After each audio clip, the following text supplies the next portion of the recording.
First of all, I want to thank all of you that have been a huge blessing to this ministry, and it's just it it is going where it needs to go.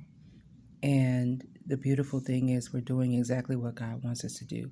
But anywho, I am still checking out my son's book, and I felt to read something, felt it in my spirit to read something to you all, to share with you something very inspiring. It's amazing how our children learn from us, and we don't know how much they're learning, even when we're being obedient on the journey with the Lord, and He's telling us to be obedient. And each step can be scary, and sometimes you don't know what the next step is, but you're walking by faith and not by sight, right?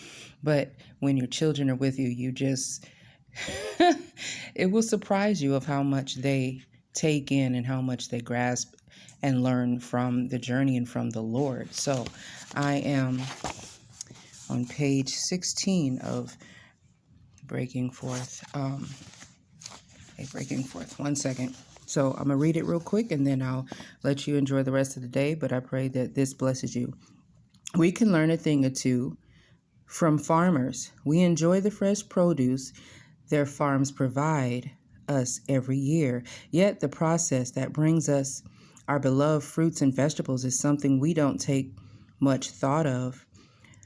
All that produce we see day in and day out originates from seeds, many around the size of a fingernail.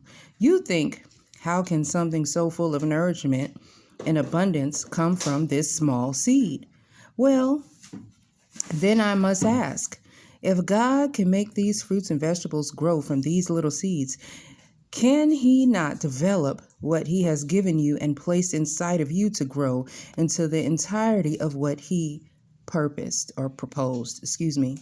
Like a farmer, all He asks is that we tend to and nourish the seed that He has strategically buried within every single one of us. Do not despise these small beginnings, for the Lord rejoices to see the work begin, to see the plumb line in Zerubbabel's hand. The 7 lamps represent the eyes of the Lord that search all around the world. Zechariah 4:10. Jansen.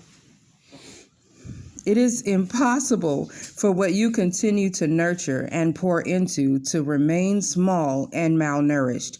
As Zechariah declares, the Lord rejoices to see the work begin. So don't despise these small beginnings. Begin the work, and everything else will fall into place naturally. You may ask, what does this look like, and how can I nurture what God has placed within me? Well, I'm glad you asked. Read books, take courses, watch videos, attend seminars, and accompany yourself with those who are doing what you aspire to do.